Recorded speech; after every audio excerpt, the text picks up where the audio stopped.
Right now on TikTok, one clip is going absolutely viral. In the clip, George Natembeya says that he will not support Gachagua in 2027. Majamaa, mimi naambia ni bulanda, Natembeya ameuzu, mimi nakwambia siko hivi, Natembeya sasa kuna interview hapo Citizen na Jeff.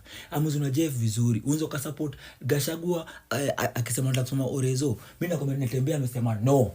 Immediately, people started to reach one conclusion, that George Natembeya must be working for William Ruto. What's stopping Ruto from buying you? Personally, I don't like conspiracy theories. So, instead of just reacting to that clip, I went and watched that entire interview that Natembeya had with Jeff Koinange on Citizen TV. Right here at Citizen Television, on the bench today, we are Tembeyaing with a journeyman. That's right, George Natembeya. And after watching that whole thing, the story might be more complicated than we thought. Let me explain. If you love this kind of content, go ahead and like this video and subscribe. Now let's get to the video. If he's cleared by the courts to run for president, would you support him? You see, the clip that everyone is sharing shows Natembeya saying something very simple. How he would not support Gachagua for president in 2027. No. That statement alone made people assume that he is secretly helping President William Ruto. But you watch the whole interview and you realize something important, that Natembeya actually spent most of the interview criticizing the government, not defending it. We say that things the way they are not good. They're not serving Kenya. You're saying no to everything? Yeah, the structure of government, the way it is now, is not serving the interests of the common man. It's serving the elite. The government is structured in such a way that only people of a certain class actually benefit from government. Early in the interview, George Natembeya talked about his corruption cases that have recently been dropped against him. He argued that those cases were politically motivated, meant to intimidate him after he launched his Tawe movement. Recently, you were cleared of corruption charges. What was that about? It was politics. Because when I was arrested, I had just started this Tawe movement, I think. And I think the government was trying to intimidate me. That already tells you something important, that if the government was trying to intimidate him, it becomes very difficult to argue that he is secretly working for them. What is your relationship with the national government now that you're commanding a county? Jeff Koinange then asked him a direct question. All right, let me put it in another way. Your chemistry with President Ruto, directly. Do you talk to him? Does he talk to you? No. Natembeya's answer was blunt. He said that he doesn't need to speak to the president, and according to him, government's job is simple: deliver development to every part of the country, not building personal relationships with governors. So how would you describe your chemistry with President Ruto's administration? We don't need to have any chemistry, as long as they stick to their lane, and I stick to mine. If counties were fully funded, that were given maybe even 30 or 40% of their budget, there will be no need for any governor to go to State House to pledge loyalty for him to get development. Yeah. That is not the language of someone who is bootlicking the government. When it comes to the relationship between counties and national governments, is that one of subserviency, sycophancy, like a governor we want to basically bootlick? Another major part of the interview focused on the Western Kenya politics. Natembeya was asked whether he believes he is the one to unite the Luhya community, which historically has been divided politically. Are you that guy? I believe so, and even better. He answered confidently, yes, he believes that he can bring the region together, like Kijana Wamalwa once did. He even took a swipe at Musalia Mudavadi and Moses Wetangula, referring to them as failures and saying that he has no political respect for them. Governor, why do you discount the likes of Chief Prime Secretary Musalia Mudavadi? Speaker of the House, Moses Wetangula. Why do you discount them? Come on. They have not been able to represent our community well. And they've got even no shame going out and say, both of them claiming to be number 3.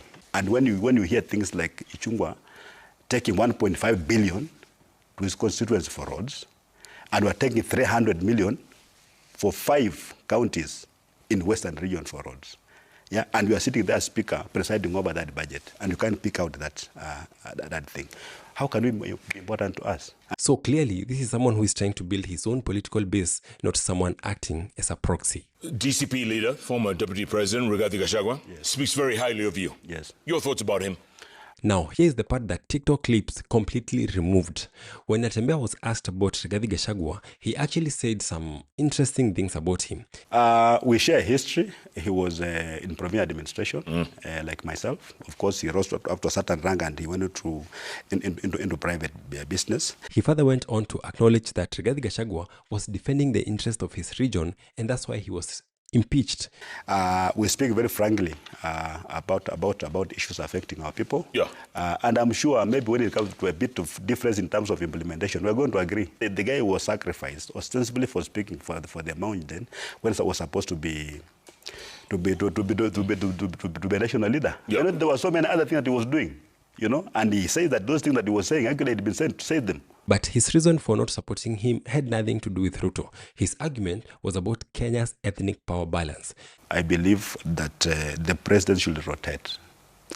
The Mount Kenya community has had it for 3 years, almost that something years, one community. So, in his view, it might be time for another community to lead the country. So for me, I would advise my friend Rigathi Gachagua not to go that direction.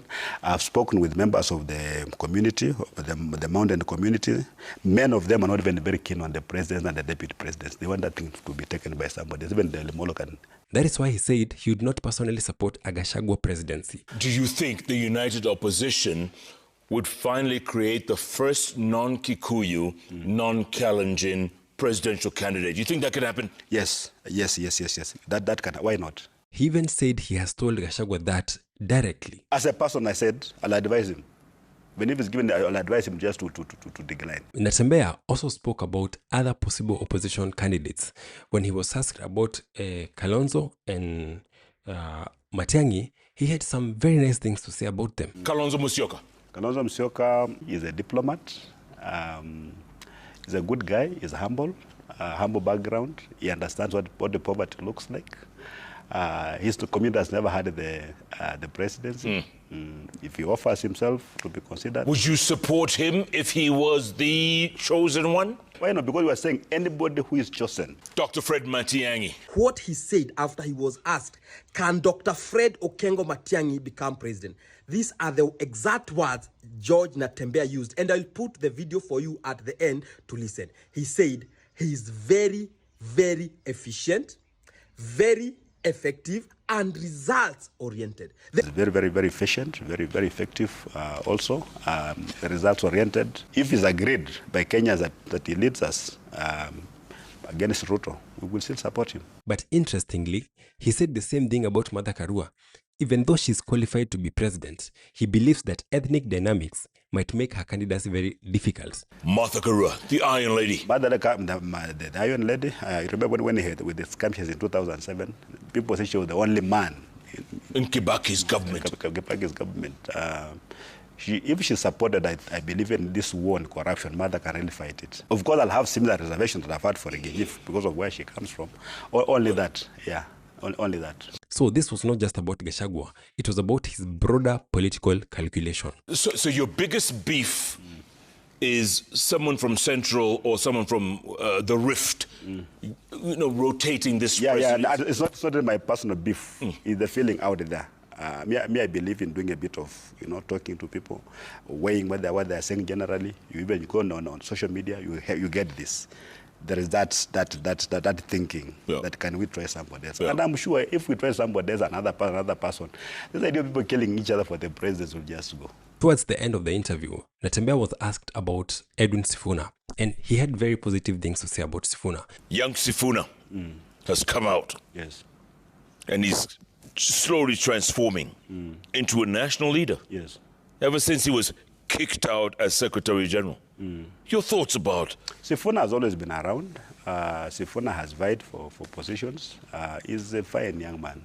If he's given an opportunity, he can do very good things for this for this country. He said that Sifuna is a strong young leader and that young politicians must be included in shaping Kenya's future. As a leadership, we're creating a team, like a football team with different players. So we want to have just one team. I don't have upcoming stars like those ones. As a country, we should not stifle that talent. We should grow it. And that shows that he's thinking about generational transition in politics, not just tribal competition. If somebody is upcoming, people are appreciating, they are liking him. Can we now tap into whatever he's bringing on the table to improve even the governance of this country? So after watching the entire interview, the viral narrative starts to fall apart. Natembeya did not speak like someone who was working for President William Ruto. He sounded like a politician who is trying to build his own regional and national political strategy. If it's me, I think I've got the qualifications. And in fact, I think I'm overqualified. The viral clip removed context, and without context, people drew the wrong conclusion. Gachagua? And we'll even ask our people, even Gachagua is picked as a compromise candidate for the opposition, why not? We won't run away and start forming different political formations, because now that's trouble. So the real question now is, should one be disqualified from learning simply because of his ethnic background, or should the united opposition stick to merit and do away with the tribe thing? Let me know in the comment section, and do not forget to subscribe.